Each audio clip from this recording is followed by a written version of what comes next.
मैं आमिर हूँ news nation से। अभी सीबीएसई ने री एवेल्युएशन पोर्टल जो है उस पे उसकी शुरुआत करने की बात की थी और आज अभी भी उसको खोल रहे हैं हम, तो अंडर मेंटेनेंस दिखा रहा है। मतलब अभी भी आप जो मेरे पीछे वीडियो चल रहा है उसमें एक बच्ची का ट्वीट मैंने डाला है। यही शिकायत उसने की कि साहब हमें आगे भी कहीं अप्लाई करना है, उसकी लास्ट डेट आज है और वो अप्लाई नहीं कर पा रही क्योंकि पोर्टल बंद है। ऐसे हजारों लाखों केसेस हैं जहां पोर्टल बंद है, सीबीएसई हाथ खड़ा कर देगी, धर्मेंद्र प्रधान हमें फ्रस्ट्रेटेड कह देंगे, मोदी जी आम खा लेंगे, खत्म। इनका क्या होगा? एक और ट्वीट मैंने इसमें डाला है जहां एक बच्चा मार्मिक अपील कर रहा है, मोदी जी आप अपने बच्चों की सुनिए। और वो अपील मोदी जी से नहीं, हम सबसे है। उसके एक दोस्त ने सुसाइड कर ली।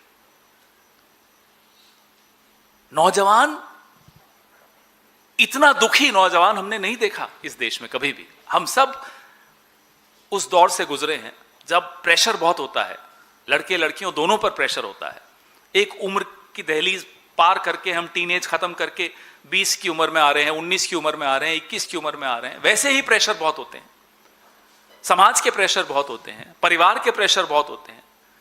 बहुत छोटे गांव देहात से आते हैं तो लड़कियों पर शादी का प्रेशर होता है और उस दौरान उनको कुछ कर दिखाने की इच्छा होती है, चाहत होती है, कंपटीशन में जाना चाहते हैं या चाहती हैं। उसमें सरकार आपको कुछ सहूलियत दे, उसके स्थान पर आपको आपकी मुसीबतें और बढ़ा ले कि आप आत्महत्या के कगार पे चले जाएं। ऐसी सरकार को आप क्या कहेंगे? उसको आप अपना कैसे मानेंगे? जी सर, मेरा भी यही सवाल था पहला। ये CBSE x tends deadline for scanned answer book request amid website disruption. अब ये भी आया कि वेबसाइट में दिक्कत है, तो जो लोग भी इवैल्यूएशन की मांग करें उनको अब ज्यादा समय लगेगा, डेडलाइन बढ़ गया है। साहब अगर हम और आप प्रेशर डालेंगे तो कहेंगे चलो 2 दिन और बढ़ा दिए। बात वो नहीं है, बात यह है कि सफर कौन कर रहा है। धर्मेंद्र प्रधान तो नहीं सफर कर रहा, मोदी जी तो आफूस आम खा रहे हैं या लंगड़ा आम खा रहे हैं, कोई भी खा रहे हैं। कौन सफर कर रहा है? सफर ये 18.5 लाख बच्चे और उनके माता पिता कर रहे हैं। सीबीएसई एक एस्पिरेशनल क्लास है। जो राजीव जी ने सपना देखा 21वीं शताब्दी का, एक एस्पिरेशनल क्लास को अपील किया। उस एस्पिरेशनल क्लास को पहले कदम पर ही ठोकर लग जाए तो वो क्या एस्पायर करेगी साहब, और क्या हासिल करेगी वो एस्पिरेशनल क्लास? तो इस चीज की चिंता तो सबको करनी पड़ेगी कि पहले कदम पे आप उनको गिरा रहे हो और फिर उनसे उम्मीद करो कि दौड़ लगाएंगे, देश को आगे ले जाएंगे, खुद आगे बढ़ेंगे। कैसे बढ़ेंगे? तभी ना हर साल इतने लोग अपनी इन्वेस्टमेंट्स हिंदुस्तान से उठाकर बाहर ले जा रहे हैं। उन्हें दिख रहा है क्या हो रहा है। I don't blame them. Sir, उच्चतम न्यायालय ने जब जवाबदेही तय करने की बात कही तो सरकार की तरफ से कहा गया कि प्रधानमंत्री खुद अब इस पर नजर रखेंगे। तो क्या आपको लगता है कि आगे के लिए ये लीकेज नहीं होगी, या जिस कंपनी को जो ही सुना सब डर गए और ज्यादा?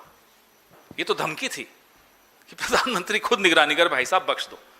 12 साल आपने जो जो निगरानी रखी हमने देख लिया, आप बस ये सलाह दो कौन सा आम खाना है और रेसिपी 2-4 और भेज दो कि आम पाना कैसे बनना चाहिए, उसमें नींबू डालना चाहिए या नहीं डालना चाहिए। क्या ये प्रधानमंत्री है? ये प्रधानमंत्री है। भाई साहब आप निगरानी मत रखो, शायद हमारा बेड़ा पार हो जाएगा। एक पूरी की पूरी पीढ़ी कुंठाग्रस्त कर रहे हैं, जिम्मेदारी लेते हैं। जिम्मेदारी लेकर क्या करेंगे? इस्तीफा देंगे। लाल बहादुर शास्त्री जिम्मेदारी लेते थे, इस्तीफा देते थे। माधवराव सिंधिया जी जिम्मेदारी लेते थे, इस्तीफा देते थे। दें, दिखाएं हिम्मत, हम तब मान लेंगे हाँ आप जिम्मेदारी लेते हैं। या मोदी जी इनको जिम्मेदार माने, इनका इस्तीफा लें। न वो इस्तीफा देंगे न ये इस्तीफा लेंगे, सिर्फ जबानी जमा खर्च कि साहब मैं जिम्मेदारी लेता हूं। लीजिए जिम्मेदारी इन आत्महत्याओं की, लीजिए जिम्मेदारी इस कुंठाग्रस्त पीढ़ी की और इस्तीफा दीजिए। पवन सर, जाजी रुक जाइए। आपका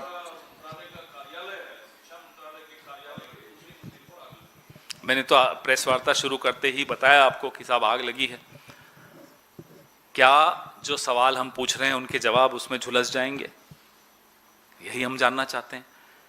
इस वक्त पे शिक्षा मंत्रालय के दूसरे माले पर आग लगना संयोग है या प्रयोग है, ये हम जानना चाहते हैं। सर, जो विवादित कंपनी है, जो विवादों में आई है, उसका मुख्यालय हैदराबाद में है। आप आरोप लगा रहे हैं कि उस कंपनी के बीजेपी के आला नेताओं के साथ रिश्ते हैं, वित्तीय लेन देन का आरोप लगा रहे हैं। राज्य में आपकी सरकार है, तो क्या हम अपेक्षा करें कि जो तेलंगाना की कांग्रेस सरकार है वो इस मामले में कोई पहल करेगी और इस कंपनी पर जांच करेगी, कंपनी की जांच करेगी, ताकि जो आप आरोप लगा रहे हैं उससे संबंधित कुछ फैक्ट्स ठेका किसने दिया? हर तरफ से आपको केंद्र सरकार को बचाना है। माफ कीजिएगा जैनेंद्र जी, नहीं मेरे को बोलने दीजिए। अब आपने पूछ लिया ना, माइक अब मेरे पास है, अब आपके पास नहीं है माइक। अब बोलेंगे साहब हैदराबाद में जिस वार्ड में ये कंपनी है उसमें बीआरएस की कॉर्पोरेटर है, अब बीआरएस की जिम्मेदारी डाल दो। बीजेपी को बचाना है। ठेका किसने दिया? केंद्र सरकार ने दिया। एक्शन कौन लेगा? केंद्र सरकार लेगा। लेकिन एक्शन नहीं लेगा केंद्र सरकार, क्योंकि ब्लैकलिस्टिंग का क्लॉज हटा दिया गया है। खींच खांच के कहीं ना कहीं आप नेहरू जी तक ले ही आओ भाई साहब, मान जाओ मेरी बात, छोड़ दो ना। रेवंत रेड्डी की क्या गलती, आप तो नेहरू जी पे आओ कि वो जो जगह है जहां वो जमीन है जिस पर वो फैक्ट्री है, वो जमीन पे नेहरू जी ने कुछ किया होगा तो नेहरू जी की जिम्मेदारी, मान जाओ, चलो खत्म करो बात। ये 18 घंटे काम करते हैं प्रधानमंत्री। नेहरू जी बेचारे मरने के बाद आज तक काम कर रहे हैं साहब, इनको काम ही नहीं करने दे रहे। इतनी मेहनत करने वाला कोई देखा आपने? और किसी का नाम लेना है, इंदिरा जी का लेना है, बता दो।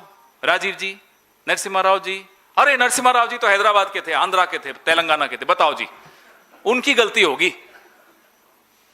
और मनमोहन सिंह जी 10 साल प्रधानमंत्री थे, 12 बार गए तेलंगाना, हैदराबाद, हो सकता है उनकी गलती हो। सोनिया जी की भी गलती हो सकती है कि तेलंगाना बनाया उन्होंने। मोदी जी के अलावा सबकी गलती है। किस चैनल में है जैनेंद्र जी आजकल आपका? मुझे सवाल ये है कि इनका जो सिस्टम इन्होंने जो नया बनाया, और वो जाहिर सी बात है कि इसमें कहने में कोई आपत्ति नहीं होना चाहिए, क्योंकि यहाँ जितने भी बैठे हैं हम पेरेंट्स भी हैं और दर्द सबका है कि इन्होंने सिस्टम के साथ खेलवाड़ की है, बच्चों के साथ खेलवाड़ किया है। लेकिन क्या जो पुराना सिस्टम ये जब इनका सिस्टम फेलियर हो गया तो इस बात के लिए क्यों आमादा है कि दोबारा पैसे लेकर के बच्चों से उसी तरीके से एवोल्यूशन कराएंगे? क्या पुराने सिस्टम से एवोल्यूशन नहीं करा सकता? एक बच्ची से पर्सनली मैं जानता हूं, उसके आईआईटी में 90% नंबर आए, 85% प्लस थे, और वो 3 सब्जेक्ट्स में फेल है। उसके मदर फादर की 5 लाख फीस जमा हो गई और बुरी तरह से परेशान है वो, जो अदिति शुक्ला, चंडीगढ़ से नाम उसका जो। तो क्या दोबारा से इवैल्यूएशन पुराने तरीके से नहीं हो सकता? क्यों नए सिस्टम के पीछे पड़े हुए हैं? हाँ, ये तो बात आपकी बहुत सही है, जायज बात है। पोर्टल रिपेयर हो रहा है या पोर्टल काम नहीं कर रहा तो पोर्टल के खुलने की इंतजार कर रहे हैं, कह रहे हैं साहब थोड़े दिन और, 2000 रुपये अभी भी लेंगे बच्चों से रिवैल्यूएशन के। कंपनी को कोई नुकसान नहीं होना चाहिए, खत्म। इनका दिमाग में सिर्फ एक ही चीज है, हमारे दोस्त को कोई नुकसान नहीं होना चाहिए, देश के नौजवान का कोई नुकसान हो जाए कोई फर्क नहीं।